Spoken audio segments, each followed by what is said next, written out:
मित्रांनो नमस्कार. MPSC booster या आपल्या चॅनलवरती सर्वांचं स्वागत आहे.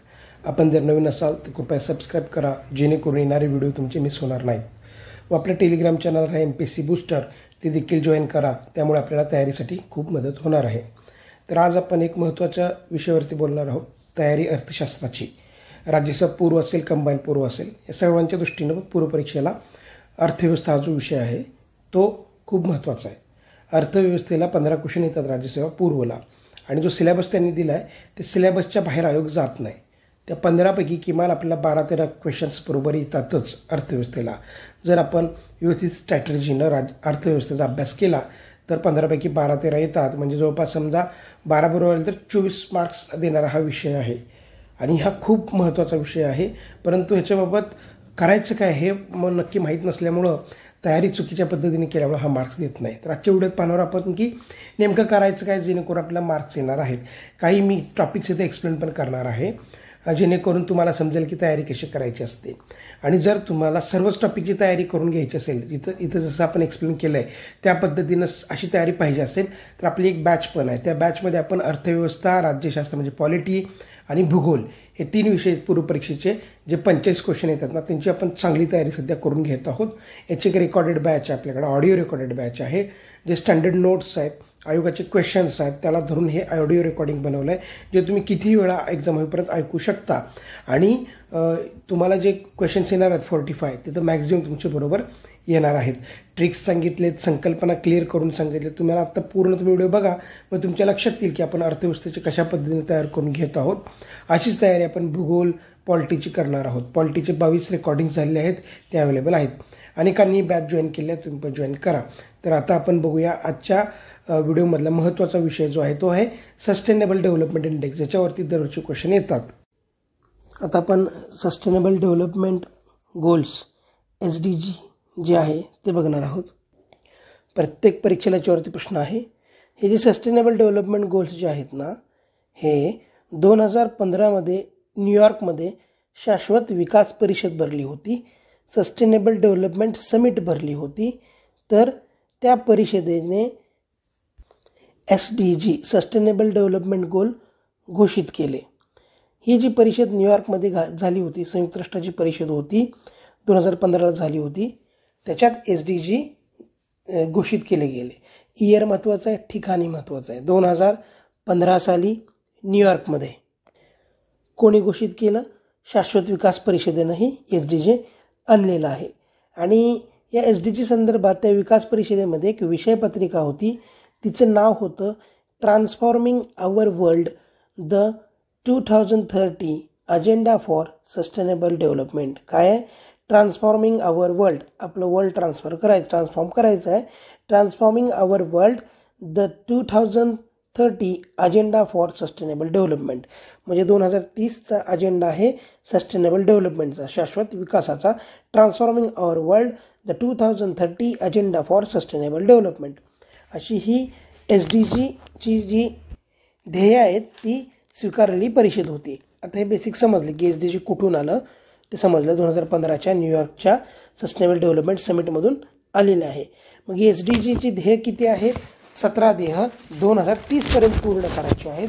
यांचा कार्यकाळ आहे 2015 ते 2030, असा 15 वर्षाचा कार्यकाळ SDGचा आहे. आता याच्यामध्ये एक गोष्ट लक्षात ठेवा, ध्येय 17 आहेत, पूर्ण करायचं आहे 2030पर्यंत. पण आयोगानं आता लेटेस्ट 2023च्या राज्यसेवा मुख्य परीक्षेमध्ये फसवलं होतं, एक चुकीचं वाक्य टाकलं होतं की 30 ध्येय आहेत, SDGची 30 ध्येय आहेत. गडबडीत काय होतं, आपल्या डोक्यात एक आकडा असतो 2015 ते 2030पर्यंत ही SDGची ध्येय पूर्ण करायची आहेत. मग 30 कुठं तर ते 30 ध्येय असं दिलं तर आपण ते गडबडीत बघत नाही आणि 30 ध्येयाला आपण बरोबर म्हणतो, पण ते चूक आहे. 17 ध्येय आहेत, लक्षात घ्या. सस्टेनेबल डेव्हलपमेंट गोल्स किती आहेत? 17. सस्टेनेबल 17 सस्टेनेबल डेव्हलपमेंट गोल 17 आहेत, हे लक्षात घ्या. 17 ध्येय आहेत. परत त्यांचे टार्गेट्स पण केलेत, 169 टार्गेट आहेत. हे काय फार महत्त्वाचं नाही, पण एक जस्ट माहिती असू द्या. 17 गोल्स, 169 टार्गेट्स आहेत आणि 231 इंडिकेटर्स आहेत. 2, 3, 1 असे 231 इंडिकेटर आहेत. इंडिकेटरला आहे ते उभं असतं म्हणून ते 231 शेवटी एक आहे ते पण उभं आहे. असं एक जस्ट माहिती होती 231 इंडिकेटर, 169 टार्गेट आणि गोल्स 17. गोल्स माहिती पाहिजे. गोल्स किती आहेत? 17 आहेत. मग ही 17 ध्येय कुठले ती पाठच पाहिजे. आपण त्याचं पाठ करूया. पहिलं ध्येय आहे संपूर्ण जगातील हर तऱ्हेचं दारिद्र्य दूर करणे. म्हणजे पहिलं ध्येय काय? सगळे जे प्रकारचं दारिद्र्य आहे ते दूर करणं हे पहिलं ध्येय आहे. मग कसं लक्षात ठेवायचं? गरिबी दारिद्र्य दूर करणं पहिलं ध्येय आहे. हे आपले सस्टेनेबल डेव्हलपमेंट गोल्स आहे. डेव्हलपमेंट झाली कधी म्हणतो? जेव्हा पहिल्यांदा दारिद्र्य दूर होईल तेव्हा म्हणतो की डेव्हलपमेंट झाली. एखाद्याची डेव्हलपमेंट झाली कशी म्हणतो? आता गरिबी असतो त्याची गरिबी दूर होते आणि मग तो डेव्हलप झाला म्हणतो. ते डेव्हलप झाली असं म्हणतो आपण. गरीब देश असतात नंतर ते डेव्हलप्ड कंट्री असं बनतात. म्हणून पहिलं काम आहे गरिबी दूर करणं, तर आपण डेव्हलपमेंटकडे जाणार आहे. म्हणून सस्टेनेबल डेव्हलपमेंट गोल्सचं पहिलं गोल आहे गरिबी दूर करणे, जगातले हर तऱ्हेचं दारिद्र्य कमी करणे. हे फक्त लक्षात ठेवा. पहिलं गोल दारिद्र्य संबंधित, पहिलं गोल दारिद्र्य संबंधित एवढं पाठ असलं तरी पुरेसं आहे. आणि जर त्यातले काही डिटेल्स आले तर काही महत्त्वाचे डिटेल्स आहेत तेही पाहूया. 2030पर्यंत $1.25 कमी उत्पन्न असणाऱ्या अत्यंतिक दारिद्र्यातील लोकांचे प्रमाण 0 करणे. म्हणजे 2030पर्यंत अत्यंतिक दारिद्र्य जे आहे, एक्स्ट्रीम पॉवर्टी जे कोण आहे ना, ते 0 करणं. आणि पॉवर्टी लाईन काय ठरवली आहे? $1.25 कमी दरडोई. $1.25 दरडोई ही SDG मधली पॉवर्टी लाईन आहे. त्याच्यापेक्षा कमी असणारे जे लोक आहेत, गरीब लोक आहेत, असे लोकांची संख्या 0 करायची आपल्याला. त्यानंतर मल्टीडायमेन्शनली पुअर जे आहेत, मल्टीडायमेन्शनली पुअर किंवा साधारण दारिद्र्य किंवा मल्टीडायमेन्शनली पुअर हे निम्मे करणे. सध्या जेवढे आहेत मल्टीडायमेन्शनली पुअर त्यांची संख्या निम्मे करायची आहे. साधारण दारिद्र्य जे आहे ते निम्म्यापर्यंत आणायचे आणि एक्स्ट्रीम दारिद्र्य जे आहे $1.25 कमी ते 0 करायचं आहे. त्यानंतर याच्यामध्ये स्त्री पुरुष इतर कोणी सगळ्यांना मूलभूत सुविधा, जमीन, मालमत्ता, वित्त सेवा इत्यादी मिळवायचा हक्क उपलब्ध करून द्यायचा आहे. तर एक लक्षात ठेवा, पहिलं जे आहे ते दारिद्र्य संबंधित. तर दुसरं बघा, दुसरं म्हणजे 2 आहे. त्याच्यामध्ये 2 नंबर क्रमांक आहे भूक किती अक्षरी आहे? 2 अक्षरी. दुसरं भुकेशी संदर्भात आहे. भुकेशी संदर्भात म्हणजेच उपासमार दूर करणे, अन्न सुरक्षा प्राप्त करणे, पोषणात वाढ करणे, शाश्वत शेतीस प्रोत्साहन देणे हे दुसरं ध्येय आहे. एवढं कसं लक्षात ठेवायचं? सोपा शब्द भूक. दुसरं ध्येय भूक पण 2 अक्षरी आणि ध्येय दुसरं हे 2 आहे. म्हणून भुके संदर्भात म्हणजेच उपासमार, अन्न सुरक्षा, पोषण. अन्न सुरक्षा आली, पोषणात वाढ झाली तर उपासमार दूर होणार आहे, भुकेचा प्रश्न मिटणार आहे. शाश्वत शेती जर असेल तर उत्पादन जे आहे शेतीत येणार ते शाश्वत राहणार आहे, लोकांना खायला मिळणार आहे, त्यामुळे उपासमारी जाणार आहे असं लक्षात ठेवा. त्यामुळं दुसरं ध्येय आहे भूक या संदर्भात आहे म्हणजेच उपासमार. तिसरं आहे क्रमांक 3 आरोग्य 3 अक्षरी म्हणून तिसरं आहे आरोग्यासंदर्भात आहे. तिसरं आरोग्यासंदर्भात, त्याला 3 आकडा आहे म्हणून आरोग्य आहे 3 अक्षर शब्द त्याला जोडून टाका. तिसरं आहे आरोग्य. आता ह्या आरोग्यामध्ये काय आहे तर निरोगी जीवनाची खात्री देऊन सगळ्यांमध्ये चांगल्या स्वास्थ्याची भावना निर्माण करणे, जनरली आरोग्य चांगलं निर्माण करणे. तर ह्याचे काही इतर लक्ष आहेत ते पाहूया. 2030पर्यंत माता मृत्यू 70 आणायचा आहे.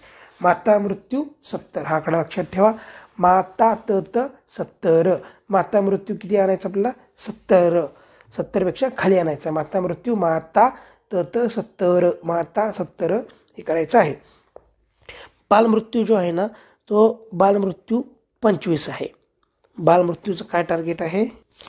त्यानंतर इतर मृत्यू म्हणजे असंसर्गिक मृत्यू जो आहे तो 1/3 कमी करायचा आहे. असंसर्गिक आजारातून जे मृत्यू होतात, असंसर्गिक आजारातून मृत्यू ते 1/3 कमी करायचे आहेत. त्याचबरोबर अपघात कमी करायचे आहेत, लसी वाढवायच्या आहेत, विमा वाढवायचा आहे, प्रदूषणामुळे होणाऱ्या आजारात घट आणायची आहे, मादक पदार्थाच्या आहारी जातात त्याला प्रतिबंध करायचा. म्हणजे आरोग्यासंबंधित जे काय आहे त्या गोष्टी करायच्या आहेत. हे आहे तिसरं ध्येय. 3 आरोग्य एवढंच महत्त्वाचं आहे, बाकी नाही लक्षात ठेवलं तरी चालतंय. पण जर चुकून क्वेश्चन आला तर थोडंफार काहीतरी माहिती असं म्हणून इतर फॅक्ट आपण सांगितले. माता मृत्यू 70, बालमृत्यूसुद्धा आपल्याला कमी करायचे आहेत, असंसर्गिक मृत्यू 1/3 कमी करायचे आहेत. त्यानंतर प्रदूषणाच्या आजारामध्ये आपल्याला घट करायची आहे, विमा, लसी यांचं प्रमाण वाढवायचं आहे. आता चौथं जे टार्गेट आहे ते शिक्षणासंबंधीचं आहे. तर कसं लक्षात ठेवलं, आमच्या गावामध्ये 4थीपर्यंत शाळा आहे. शाळा कितवीपर्यंत आमच्या गावात? 4थीपर्यंत आहे, म्हणून चौथं टार्गेट शिक्षणाशी संबंधित आहे.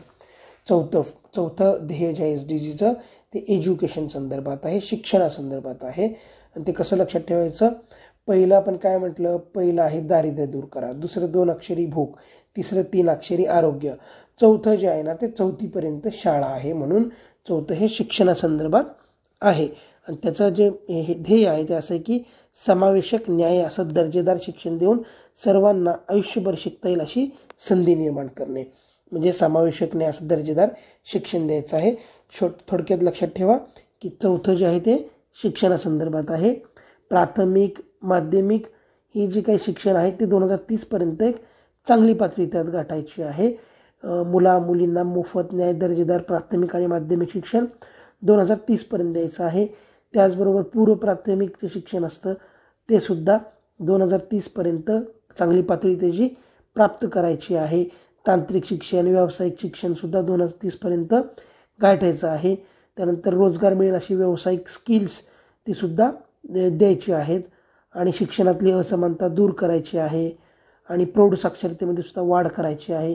म्हणजे शिक्षणासंदर्भात जे जे काय येतं, पूर्व प्राथमिक शिक्षण, प्राथमिक शिक्षण, माध्यमिक शिक्षण, व्यावसायिक शिक्षण, तांत्रिक शिक्षण, प्रौढ शिक्षण, सर्व प्रकारचं जे काही शिक्षण आहे ते 2030पर्यंत त्याच्यामध्ये दर्जेदार असं आपल्याला पातळी गाठायची आहे. त्यामुळे शिक्षणासंदर्भात जे काय येईल ते चौथं ध्येय आहे. 5वं ध्येय आहे लैंगिक समानता प्राप्त करणे, महिला व मुलींचे सबलीकरण करणे. 5वं काय? लैंगिक समानता आणि महिला मुलींचे संरक्षण. कसं लक्षात ठेवायचं? 5 आलं ना तर आपण जनरली 5 पांडव होते आणि एक त्यांची द्रौपदी होती म्हणतो. मग 5 पांडव आणि द्रौपदी, ह्या पांडवांनी कधी द्रौपदीमध्ये आणि आपल्या तसा भेद केला नाही. त्यांच्यामध्ये एक लैंगिक समानता होती. त्यांनी त्या द्रौपदीच्या सन्मानासाठी सुद्धा पांडव लढले, कारण ते लैंगिक समानता मानत होते. असं लक्षात ठेवण्यापुरतं लक्षात ठेवा. म्हणून 5 पांडव आणि द्रौपदी यांच्यामध्ये ते लैंगिक समानता मानत होते. द्रौपदीच्या हक्कासाठी त्यांनी महाभारतामध्ये युद्ध केलेलं आहे. म्हणून 5 जे आहे ते लैंगिक समानता संबंधीचं कलम आहे SDG मधलं. याच्यामध्ये 5 काय आहे? मग लैंगिक समानता प्राप्त करणे म्हणजे काय करायचं आहे? तर हिंसा कमी करायची आहे, महिला आणि मुलींची सर्व हिंसा समाप्त करायची आहे. कमी नाही तर हिंसा, महिलांची हिंसा जी आहे ती समाप्त करायची आहे. महिला मुलींवरचे जे अत्याचार आहेत, छळ आहेत, सर्व प्रकारची हिंसा समाप्त करायची आहे. बालविवाह जो आहे त्याचं निर्मूलन करायचं आहे. त्यानंतर सार्वजनिक सेवा सुविधा अशा जे काही सुरक्षेच्या जे काही स्कीम्स वगैरे आहेत ते पुरवायचे आहेत. आणि सर्व प्रक्रियेमध्ये महिलांचा सहभाग आणायचा आहे. राजकीय, आर्थिक, सामाजिकमध्ये महिलांचा सहभाग आणायचा आहे. लैंगिक प्रजनन आरोग्यापर्यंत महिलांची पोच निर्माण करायची आहे, प्रजननाचा हक्क निर्माण करायचा आहे. अशा प्रकारे 5वं जे आहे ते महिलांच्या हक्कासंबंधी, विशेषतः त्यांची जी लैंगिक समानता आहे त्यासंबंधीचं आहे. लैंगिक समानतेमध्ये त्यांच्यावरती होणारे अन्याय रोखणं, बालविवाह रोखणं, त्यांना जीवनामध्ये सामाजिक, आर्थिक, राजकीय या हर तऱ्हेच्या निर्णय प्रक्रियेमध्ये, नेतृत्वामध्ये त्यांना संधी देणं, लैंगिक व प्रजनन आरोग्यापर्यंत त्यांना पोच निर्माण करणं. अशा प्रकारे 5वं काय? लैंगिक समानता. 6वं आहे सर्वांना पाणी आणि स्वच्छता उपलब्ध करून देणे. स्वच्छता. हाने स्वच्छता आहे, पाणी आहे. 6 काय? स्वच्छता, पाणी सर्वांना देणे. हे 6वं आहे. 6व्यामध्ये सांगितलं की सुरक्षित पाणी उपलब्ध करणे, त्यानंतर स्वच्छतेच्या सोयी पुरवणे, गावी हागणदारी मुक्त करणे, सांडपाण्याचं पुनर्वापर नियोजन करणे, जलप्रदूषण रोखणे. हे जे काही सगळं म्हणजे पाण्याशी संबंधित, स्वच्छतेशी संबंधित ज्या काही उपाययोजना आहेत त्या 6व्या स्वच्छता याच्यामध्ये येतं. 6 स्वच्छता. आपण परत एकदा सगळे हे जे गोल्स आहेत ते ट्रिक्सनं परत एकदा फ्लोनी पाठ पण करणार आहोत.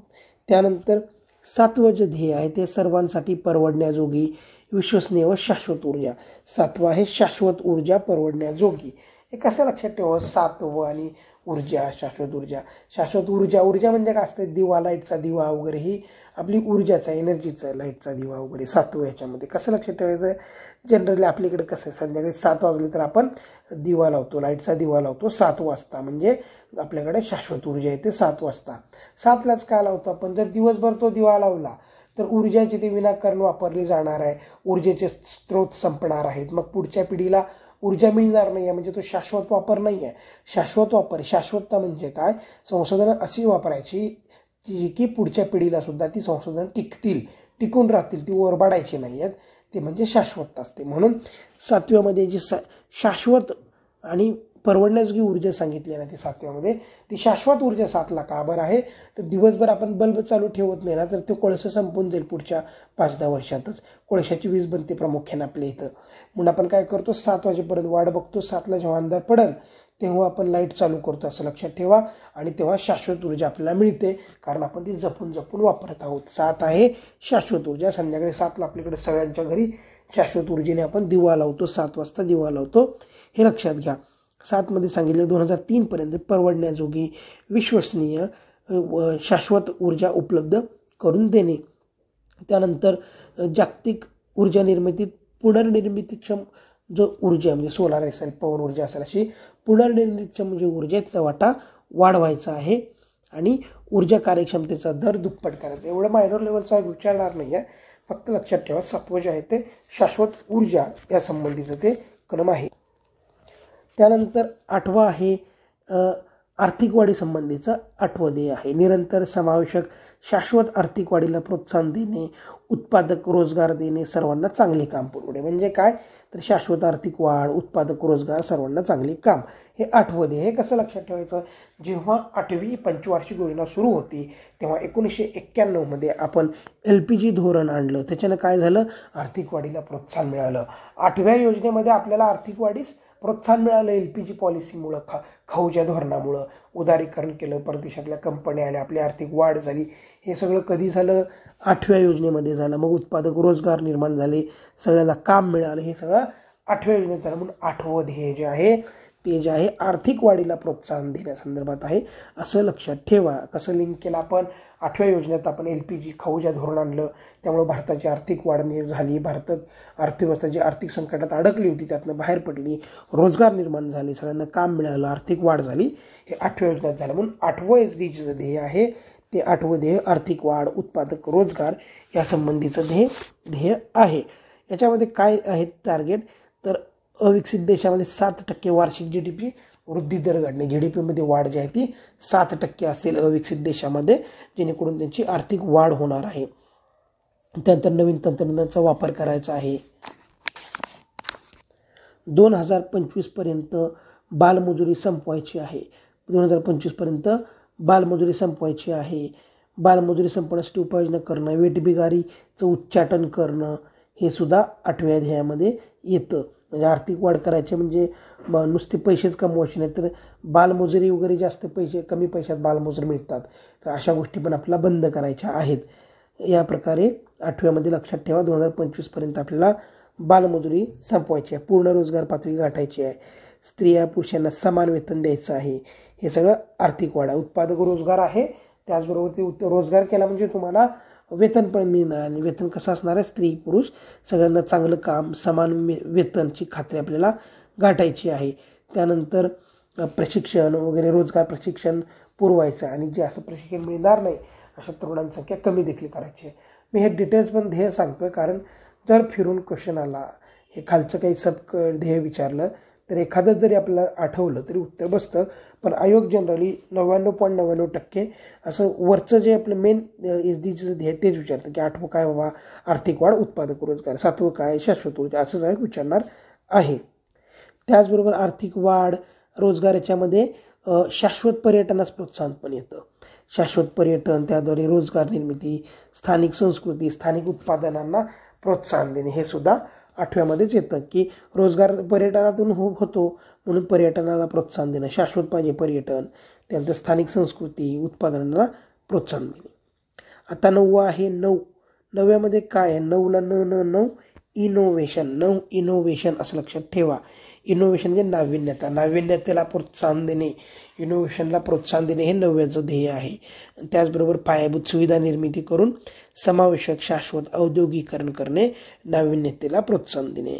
9 इनोव्हेशन आपल्याला काय करायचं आहे, पायाभूत सुविधा निर्माण करायच्या आहेत. इनोव्हेशननं समुद्राखालून सुद्धा आजकाल रेल्वे जाते, त्यानंतर समुद्रामधून मोठे मोठे आपण पूल बांधतो. हे सगळं काही इन्फ्रास्ट्रक्चर कसं करतो आपण? इनोव्हेशनने करतो. इनोव्हेशन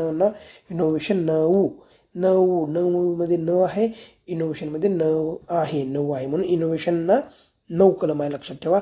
SDGचं 9वं ध्येय इनोव्हेशनचं आहे. इनोव्हेशनला आपण काय करणार आहोत? पायाभूत सुविधांची निर्मिती करणार आहोत. शाश्वत औद्योगिकरण जे आहे, शाश्वत औद्योगिकरण, ते सुद्धा इनोव्हेशनच शक्य होतं. जर औद्योगिकरणामध्ये शाश्वतता आणायची आहे तर आपल्याला नवीन नवीन इनोव्हेशन टेक्नॉलॉजी वापरावं लागणार आहेत, असं हे लक्षात ठेवा. इनोव्हेशन त्याच्यात काय? पायाभूत सुविधांचं शाश्वत औद्योगिकरण, नाविन्यता. आता या 9व्या ध्येयामध्ये 2030 पर्यंत GDP व रोजगार क्षेत्रात उद्योग क्षेत्राचा वाटा जो आहे तो वाढवणे. 2030 पर्यंत उद्योगाचा वाटा GDPत वाढवणे, उद्योगाचा वाटा रोजगारात वाढवणे, आणि जे अविकसित देश आहेत त्यांच्यात उद्योगाचा वाटा दुप्पट करणे, लघुउद्योगांसाठी सुविधा पुरवणे. त्यानंतर 2030 पर्यंत उद्योग पायाभूत सुविधा याच्यात अशा प्रकारे सुधारणा करायच्या जेणेकरून ते शाश्वत होतील, स्रोतांचा इफेक्टिव्हली वापर करतील, पर्यावरणपूरक तंत्राचा वापर करतील. तर अशा प्रकारे 9वं SDG ध्येय हे इनोव्हेशनद्वारे उद्योग, पायाभूत सुविधा निर्मिती यांना प्रोत्साहन देण्याचं आहे. 10वं आहे देशातील व देशामधील असमानता कमी करणे. 10वं काय? आपल्या देशातील म्हणजे एखाद्या देशातील व देशांमधील देखील कमी करणे. म्हणजे उदाहरणार्थ भारतामध्ये देशातील म्हणजे काय? विविध राज्यामध्ये असमानता, ती असमानता कमी करणं. आणि देशातील म्हणजे काय? भारत, पाकिस्तान, अमेरिका, इंग्लंड ह्यांच्यामध्ये जी काही असमानता दिसते ती कमी करणं हे 10व्यानुसार आहे. तर हे कसं लक्षात ठेवायचं? 10वं कलम जे आहे म्हणजे SDGचं 10वं ध्येय 10, 1 आणि 0 असतं बघा. 10 म्हणजे काय? 1 आणि 0. असमानताचा नाही की इकडे 1 आणि दुसरं 0 म्हणजे काहीच नाही, म्हणजे ही असमानता आहे. 10 म्हणजे काय? 1 आणि 0. 1 म्हणजे काहीतरी आहे, 0 म्हणजे काहीच नाही, म्हणजे यांच्यामध्ये ती असमानता दिसते आपल्याला. म्हणून 10वा क्रमांक हा SDGचं 10वं ध्येय हे देशातील व देशांमधील असमानता कमी करणे या संबंधित ते ध्येय आहे. याच्यात एक आहे की तळातल्या 40% लोकांचं उत्पन्न असते हे सरासरीपेक्षा वाढवणे. असमानता कमी करणं म्हणजे काय? ज्यांचं उत्पन्न कमी आहे अशा 40% लोक आहेत तळात, म्हणजे बॉटम 40 लोक जे आहेत, तळातले 40% लोकांचं उत्पन्न वाढवायचं आहे जेणेकरून असमानता कमी होणार आहे. आणि ही जी असमानता आहे ती कमी करण्यासाठी आर्थिक, सामाजिक, राजकीय समावेशन करणे. हे समावेशन करत असताना वय, लिंग, अपंगत्व, जात, धर्म, वंशकुळ असे कुठलेही भेदभाव पाळायचे नाहीत. म्हणजे कुठलेही भेदभाव न पाळता आर्थिक, सामाजिक, राजकीय समावेशन करणे जेणेकरून असमानता कमी होणार आहे. आणि जगामध्ये आर्थिक वित्तीय संस्थांच्या प्रभावी अंमलबजावणीसाठी त्यांच्या निर्णय प्रक्रियेत विकसनशील देशांना योग्य प्रतिनिधित्व मिळवणे. म्हणजे जगाच्या आर्थिक वित्तीय ज्या महत्त्वाच्या संस्था आहेत तिथं विकसनशील देशांना सुद्धा प्रतिनिधित्व मिळालं पाहिजे. केवळ अमेरिका, रशिया या सगळे प्रगत देशांनाच ते जे काही रिप्रेझेंटेशन आहे ते नसावे. विकसनशील देशांना सुद्धा तिथं रिप्रेझेंटेशन पाहिजे जेणेकरून देशांमधली असमानता कमी होणार आहे.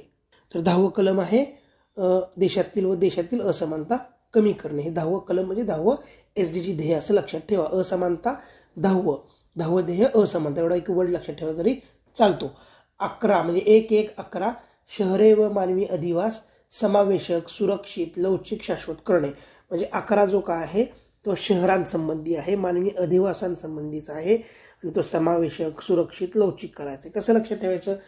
11 मध्ये 2 1 आहे, 1-1-1 एकच नंबर सिटी असते. सिटी कशी असते? 1 नंबर असते सिटी. शहरं कशी असतात? 1 नंबर असतात. गावाच्या किंवा दुर्गम भागाच्या तुलनेत छान असे रस्ते असतात, 24 तास वीज असते, सोयीसुविधा असतात. त्यानंतर हॉस्पिटल, शाळा, दवाखाने, वाहतूक साधनं सगळ्या गोष्टी तिथं असतात. मॉल्स असतात, सिनेमागृह असतात. असं असतं म्हणून शहरे 1 नंबर असतात. 1 नंबर, एकच नंबर म्हणून 1-1-1-11 1-1-1 असं 1 नंबर शहर आहे म्हणून 11वं ध्येय हे शहरासंबंधीचं आहे. मानवी अधिवासांसंबंधीचं ध्येय ते 11 मध्ये आहे. 11 कसं लक्षात ठेवा? 11 शहरांसंबंधीचं आहे. एकच नंबर सिटी म्हणायचं 11.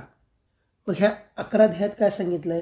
सर्वांना पुरतील असं परवडण्याजोगी घरं द्या. शहरात घरं महाग असतात, तर परवडण्याजोगी घरं, मूलभूत सुविधा, झोपडपट्ट्यात सुधारणे. शहरात झोपडपट्ट्या असतात, साधारणतः 40%हून अधिक शहरातली लोकसंख्या झोपडपट्ट्यांमध्ये असते.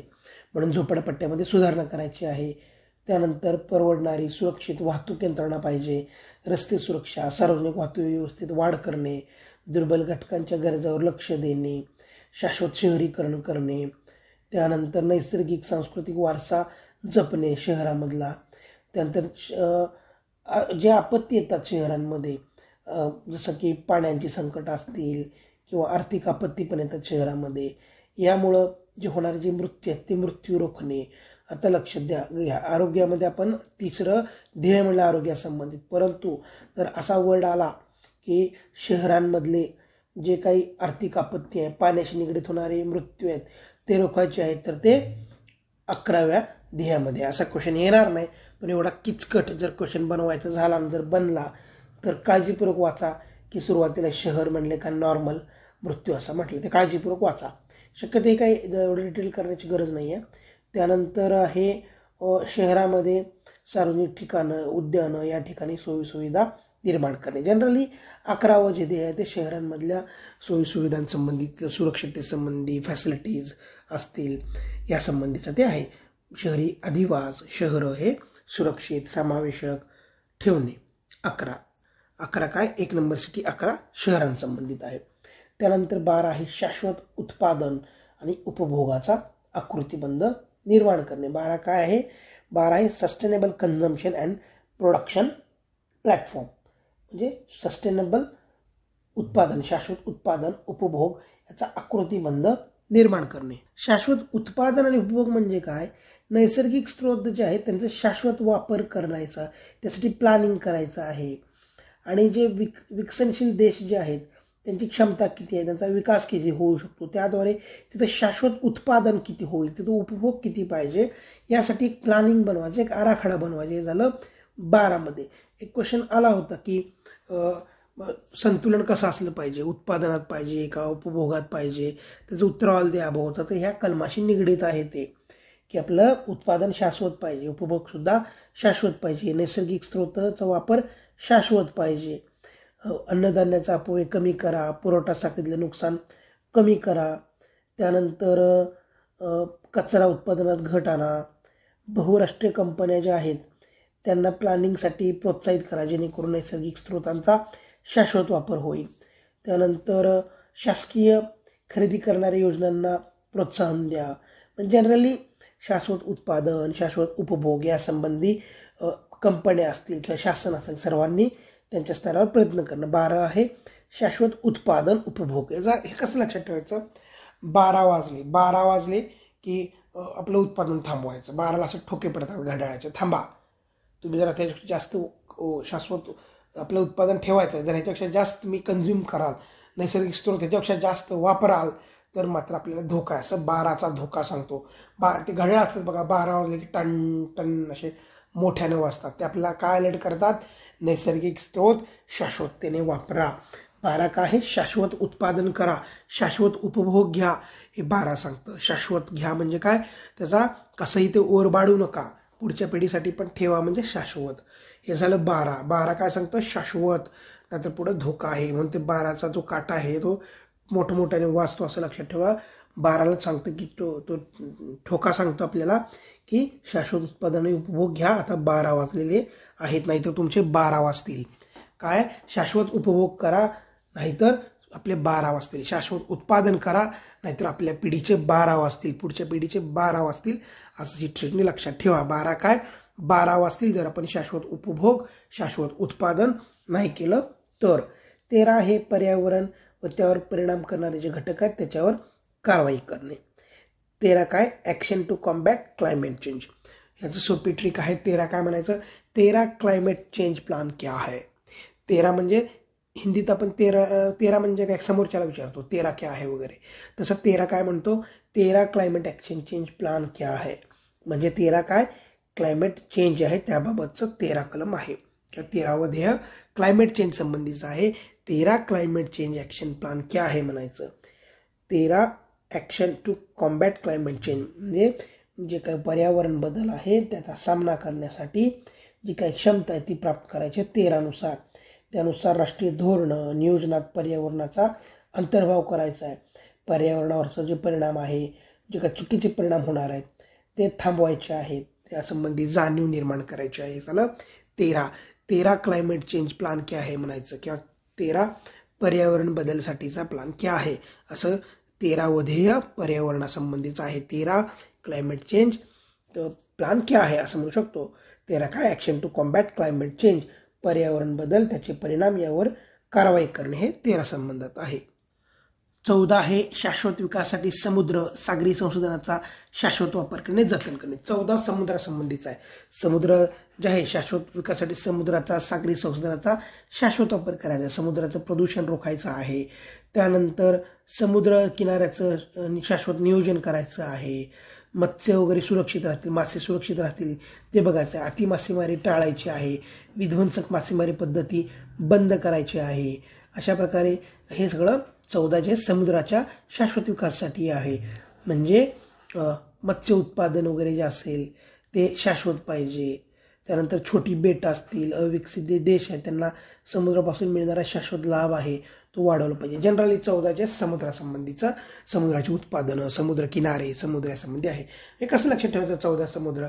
एक गाणं होतं बघा, 7 समुंदर पार करके तेरे पीछे पीछे आ गए, 7 समुंदर पार करके. मग 7ची दुप्पट 14 असते, 7ची दुप्पट 14 असते, म्हणून 14 समुद्र. 7 समुंदर पार करके, समुंदर आहे ना, समुंदर, म्हणून 14 आहे समुद्रासंबंधी. 7 आहे 7 समुंदर, 7 समुद्र अशी दोनदा म्हणते ती गाणं. मग 7 + 7 14, म्हणून 14 समुद्र संबंधी आहे, 14 आहे समुद्रासाठी. आपण जस्ट ट्रिक पाठ करा म्हणून असं काहीतरी जोडून देतो, म्हणजे एक्झाममध्ये कन्फ्युजन होत नाही. नाहीतर एक्झाममध्ये असं काही ट्रिक वगैरे नसेल तर आपल्याला भरमसाठ डेटा आहे MPSCमध्ये, आपण कन्फ्यूज होतो. ते होऊ नये म्हणून असे काही 4-2 ट्रिकने काही गोष्टी पाठ केल्या तर दिलेल्या पर्यावरण फटाफट आपण उत्तर बाजूला काढू शकतो, इलिमिनेट करू शकतो आणि आपल्याला मार्क्स चांगले पडतात.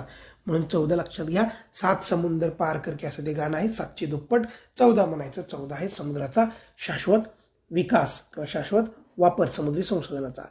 15 आहे जमिनीवरील परिसंस्था, वने, वाळवंट, जैवविविधता यांचा शाश्वत वापर करणे. त्यानंतर जमिनीचं आक्रमण थांबवणे, जैवविविधतेचा ऱ्हास थांबवणे.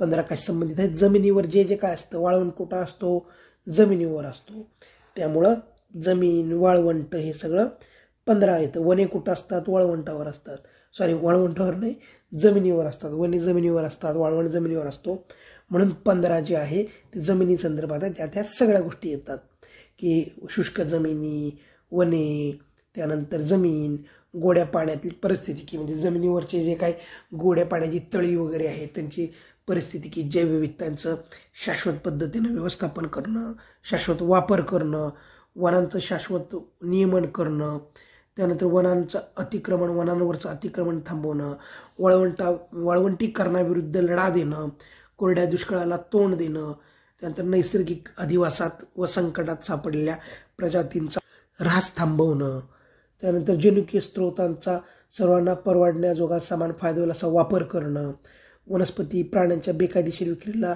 बंदी घालणं. या सगळ्या ज्या काही गोष्टी आहेत, वनस्पती, प्राणी, जमीन, वने, वाळवंट यांचं सगळं शाश्वतीकरण जे आहे याचं रक्षण करणं, या सगळ्या गोष्टी 15मध्ये येतात.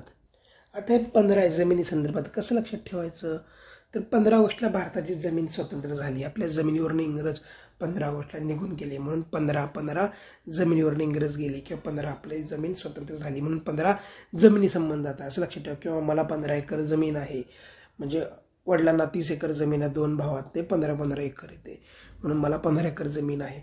कसंही लक्षात ठेवा, पण हे लक्षात ठेवा ही कलमावर वारंवार क्वेश्चन आला आहे. 15 ऑगस्ट आपला स्वातंत्र्य दिन आहे. 15 ऑगस्टला आपल्या जमिनीवरून इंग्रज निघून गेले, म्हणून 15 हे जमिनी संदर्भात आहे. 15 ऑगस्टला आपल्या देशातून इंग्रज निघून गेले, आपल्या जमिनीवरून इंग्रज निघून गेले, म्हणून 15 हे जमिनी संदर्भातलं SDGचं गोल आहे. किंवा आपल्याला 15 एकर जमीन आहे असं सुद्धा तुम्ही लक्षात ठेवा. 15 हे जमिनी संदर्भात. 16ला 16 म्हणायचं कधी पण, कुठेही MPSCत 16 आकडा पाठ करायचा आहे, 16 यांना ते पाठ करायचं आहे.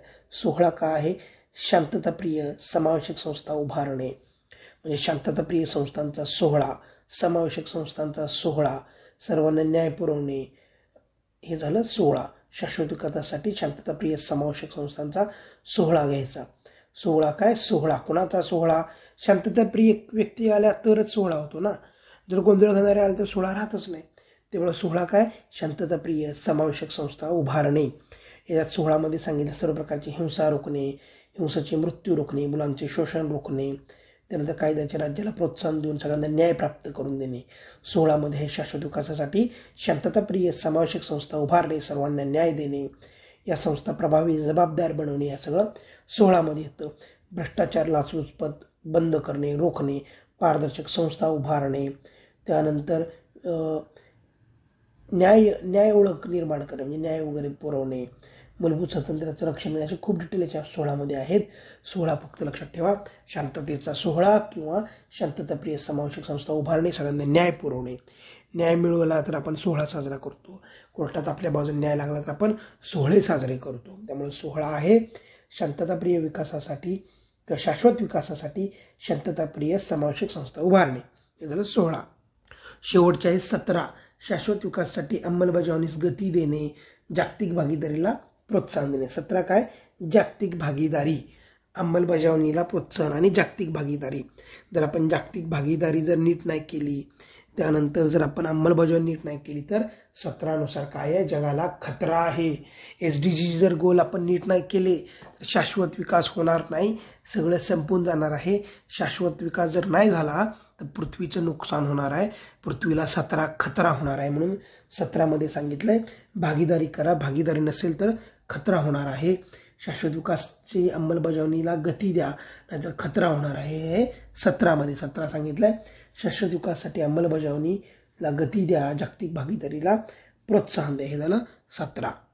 17 मध्ये सांगितली भागीदारी म्हणजे काय करा, तर विकसित देशांनी विकसनशील देशांना मदत द्या, जेणेकरून त्यांना सुद्धा विकास करता येईल. त्यानंतर विकसनशील देशाला बहुविध स्रोताकडनं आर्थिक स्रोत द्या, म्हणजे वेगवेगळ्या प्रकारच्या स्रोताकडनं त्यांना आर्थिक स्रोत निर्माण होतील ते बघा. त्यानंतर दीर्घ मुदतीच्या कर्जाचं शाश्वत नियोजन करा. हे सगळं भागीदारी झाली. म्हणजे विकसित देशांनी गरीब देशांना मदत करा, आर्थिक मदत करा, अशी भागीदारीनुसार आपल्याला शाश्वत विकास करायचा जगाचा. अत्यंत अविकसित देशात गुंतवणुकीसाठी धोरणं आणा, हे सगळं येतं 17 मध्ये. शाश्वत विकासासाठी अंमलबजावणी करा, जागतिक भागीदारीमध्ये प्रोत्साहन आणा. तर अशा प्रकारची ही SDG मधील 17 ध्येय आहेत, ते 2030 पर्यंत गाठायचे आहेत. 2015 ते 2030 SDG ही 17 ध्येय पाहिले आपण. आता सस्टेनेबल डेव्हलपमेंट गोलमध्ये एक लक्षात घ्या, आपल्या नीती आयोगानं स्वतःचा एक दुसरा SDG गो आणलाय. हे SDG जगाचा बघितला आपण 2015 आलेला, पण इंडियामध्ये सुद्धा नीती आयोगाचा सेपरेट SDG आहे.